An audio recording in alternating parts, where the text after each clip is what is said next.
комплексная система обращения с твердыми бытовыми отходами должна предполагать несколько методов обращения, точно не один единственный. И она должна делать так, чтобы мы с вами не заросли полигонами, которые просто будут разрастаться, ведь никуда же не девается то, что уже накоплено. Я лично побывала на 25-метровой высоте, так сказать, сегодняшней рабочей карты Дырновского полигона в Сыктывкаре.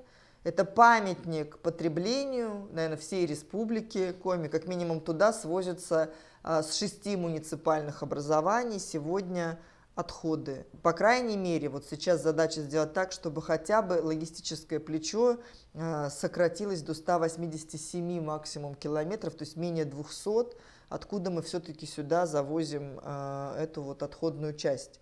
И поэтому для меня большой вопрос, когда я в Госсовете слышу, что нам недостаточно полигонов, мы задыхаемся, нам нужны еще, нам нужно их как минимум утроить. Я услышала эту цифру и была несколько, значит, в таком, мягко говоря, недоумении. А мы правда вот все с вами вместе, население республики, хотим, чтобы в 3 раза увеличилось количество вот этих узаконенных мест захоронения, именуемых в народе свалками или помойками?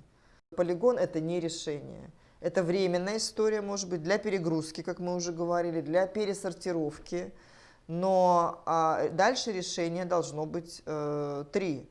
Для пищевки это компостирование, и это те, опять же, такие решения, какие-то мобильные или компост-станции, или стационарные, где мы всегда должны думать не просто вот мы переработали, мы всегда должны начинать с самого последнего, финального вот, звена цепочки. Кто это дальше потребит? Где тот конечный потребитель полученного компоста? Кому мы это передадим, лучше продадим, потому что в экономике замкнутого цикла это нужно просто продать экономически осмысленно и целесообразно в следующую индустрию. Пока никто этот компост не берет, в республике точно, значит, надо искать за пределами. Да? Второе, это, конечно, переработка полимеров, подлежащих ей, картона, бумаги, отходов, да, так или иначе, алюминия, безусловно, какого-то, и стекла. Вот 4 фракции минимум должны находиться у нас в каком-то виде, хотя бы 1-2 входные точки на территории республики, где мы сможем это делать. Но и уже для всего, что осталось, коллеги, все-таки давайте думать о том, что это не должно пополнять своим объемом, своей массой действующие полигоны. Это должно утилизироваться. Сегодня такие технологии есть, они есть в Европе, но в Европе они более устаревшие. То есть все-таки там классические мусоросжигательные заводы, а вот Финляндия сегодня предлагает технологии как раз термодеструкции с производством твердого топлива. РДФ топлива, СРФ топлива. При температуре, вот последняя, да, у них в цикле обеззараживания, это вообще технология больше обеззараживания, чем утилизации, температура 2000 градусов, при которой, в общем, это топливо спекается и формируется, и дальше оно может либо тут же использоваться для выработки энергии, либо продаваться или поставляться на цементные, бетонные заводы для производства дальнейшего дорожно-строительных материалов. Об этом мы говорили в Общественной палате 25 ноября. Очень подробно технологию представлял один из потенциальных партнеров республики, Московский физико-технический институт МФТИ. Я была у них после этого в самом институте со всей командой инжинирингового центра встречалась. И коллеги сегодня действительно, почему мы говорим о экспериментальной установке, они готовы за свой счет такую установку привести, сохранив ее у себя на балансе, мы ее не берем до тех пор, пока общественность не увидит, что это такое, не посмотрит, как она работает, не увидит, что показывают датчики. Потому что мы сегодня по документам, которые есть от экологических испытательных лабораторий, где она уже была апробирована, потому что она уже на практике сегодня работает в Орле, по документам мы видим, что там от 4 до 100 тысяч раз ниже предельно допустимых концентраций содержания веществ на границе санитарной зоны от этой установки. И более того, мы сегодня говорим о том, что такие установки в удаленных районах, они могли бы быть вообще мобильными. Они не должны там находиться постоянно, они могут перемещаться с целью как раз утилизации тех хвостов, которые остались после отсортированных ценных вторичных материальных ресурсов и отобранного для компоста пищевого, так сказать, растительного там, или животного какого-то отхода потребления. Ну, вот как раз неравнодушные к проблемам экологии граждане переживают, что эти установки небезопасны для экологии. Опровергните? Я думаю, что все нужно сравнивать. Если эти экологи, активисты сегодня со мной вместе посетят в Эжве промзону, где прямо сейчас, когда мы с вами разговариваем, чуть ли не открытым способом на промышленных предприятиях дожигаются, насколько я слышу, остатки шин, и это точно пиролиз. Вот это не термическая деструкция, это пиролиз в чистом классическом виде. И таких предприятий, они не только в Эжве, они повсеместно. И я не вижу, чтобы активисты приходили и говорили нам о том, что надо менять технологии, надо что-то делать. Зачем они это делают? Что происходит, значит, на выходе из этой печи?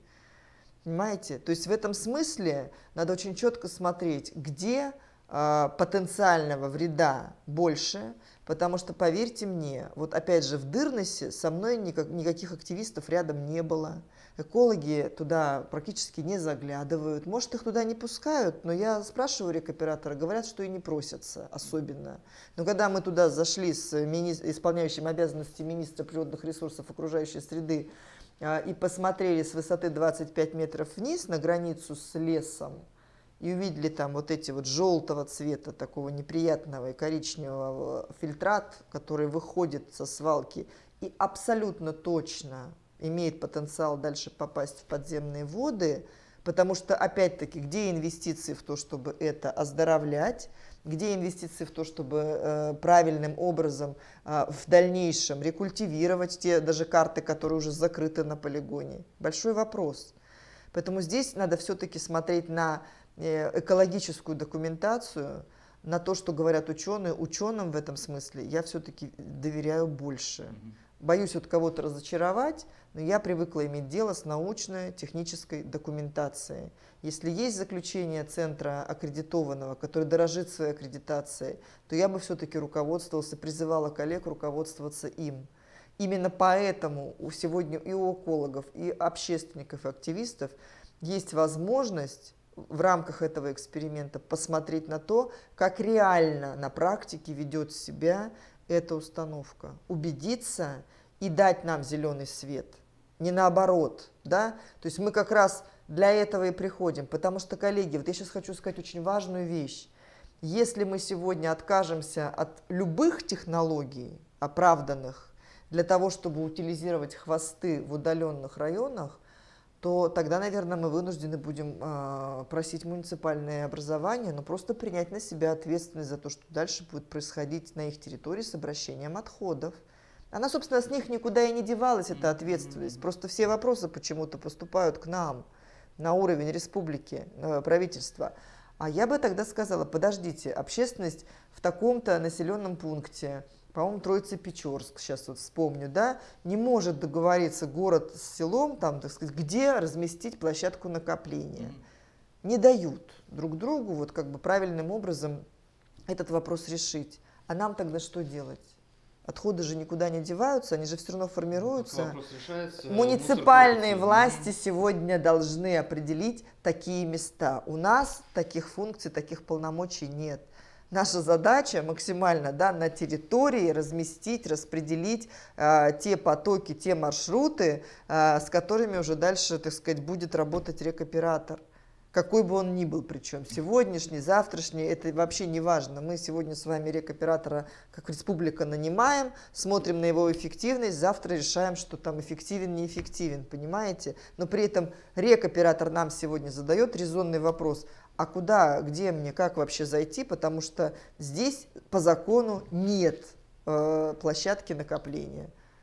Где я должен собирать это и перегружать на свои магистральные мусоровозы? Вот и все. Поэтому это вопрос, конечно, к местной общественности, с тем, чтобы они максимально потратили свое драгоценное время, разобрались с теми разными методами обращения с отходами, послушали все идеальные картинки про то, что 100% можно перерабатывать. Я вам с полной ответственностью могу сказать, что 100% перерабатывать сегодня нельзя. И если вам кто-то говорит иное, коллеги, вас вводят в заблуждение. Я это говорю как человек с опытом 20-летним работы в большом международном бизнесе, в том самом, который очень много производит разных видов, часто не подлежащей переработке потребительской упаковки.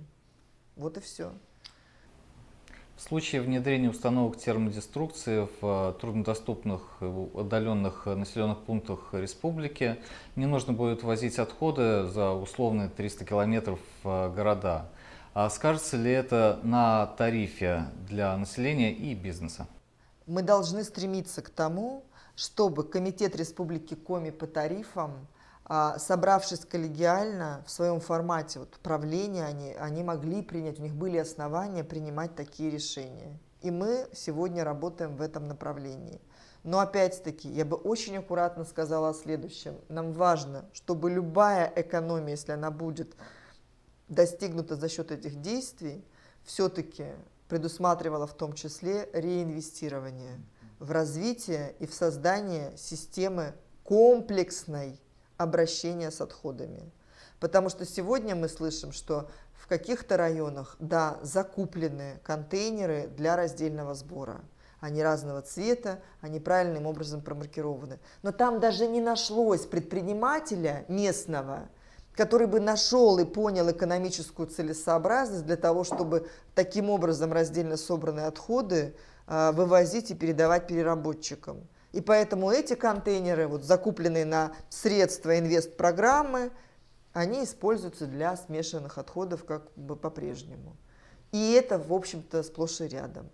Поэтому здесь очень важно понимать, что мы должны, я уже об этом говорила, смотреть на самый конец цепочки. Не просто мы поставили с вами красивые контейнеры, порадовали друг друга, а дальше нам все равно, что будет. Да? Нам все-таки важно понимать, кто заберет, кто за это заплатит, где этот конец цепочки, которому мы выстроим всю эту схему обращения с отходами.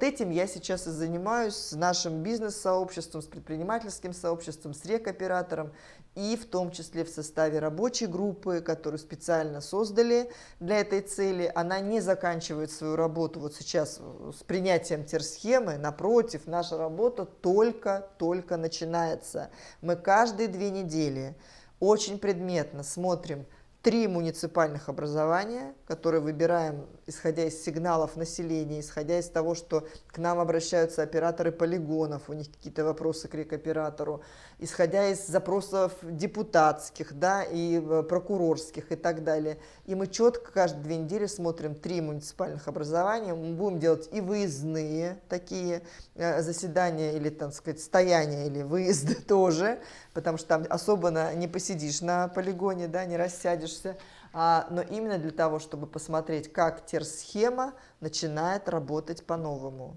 И тут мы руки совершенно не отпускаем с такого ручного режима управления, потому что и наша поддержка нужна и рекоператору, он за ней обращается, и она нужна, конечно же, населению и муниципальным властям. По этим 14 проблемным площадкам накопления в 9 районах нам предстоит очень много сделать прямо сейчас, потому что вопрос реально очень насущный.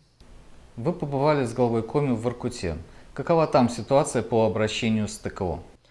Но смотрите, Воркута с точки зрения отношений местного оператора полигона захоронения твердых бытовых отходов и рекоператора регион проблемный.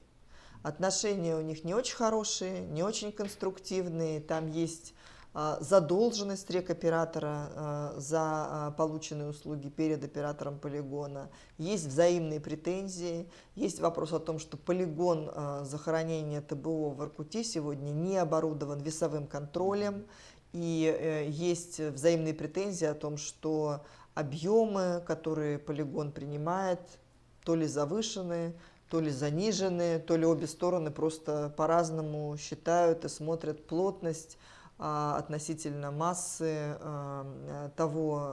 тех отходов городских, которые через полигон пропускаются. В этом смысле, конечно, мы вот как раз Воркута — это одно из тех муниципальных образований, с которых мы начали рассмотрение проблематики как раз в рабочей группе, и потихонечку стараемся двигаться к тому, чтобы эта проблема между рекоператором и оператором полигона решалась более-менее конструктивно. Но что меня смутило, буквально вчера перед уже выездом в аэропорт глава провел такую очень открытую, полуторачасовую сессию с депутатами городского совета Воркуты, где задавались самого разного рода вопросы, и была и социальная проблематика очень острая, и бизнес-проблематика. Вопроса по обращению с отходами в городе не прозвучало вообще. Ну а поскольку времени было не так много, все-таки эта встреча была не плановая, и глава услышал запрос на то, чтобы она произошла, и поменял свою программу, и действительно ее провел. Мы на связи с администрацией муниципального образования, вообще в режиме онлайн, и с рекоператором, безусловно, поэтому продолжим держать ее на контроле. Воркута — это как раз одна из тех модельных площадок, по сути, где очень хотелось бы отработать очень правильную, самодостаточную систему вот такого городского комплексного обращения с твердыми бытовыми отходами. Комплексного, предусматривающего и сортировку, и потенциально дальнейшую переработку, опять вопрос куда, и какими путями, там, железнодорожными, не железнодорожными, это действительно может сделать ее золотой, а может быть мы что-то придумаем прямо на месте, для того, чтобы этот замкнутый цикл, который в Воркуте знаком не понаслышке, все-таки этот город действительно планировался, проектировался как самодостаточный, живущий на самообеспечении. Вот может быть мы придумаем такую схему, чтобы все-таки эта комплексная система обращения с отходами в арктической зоне, она действительно была такой модельной для всех остальных территорий. Вот этим тоже будем заниматься в самое ближайшее время.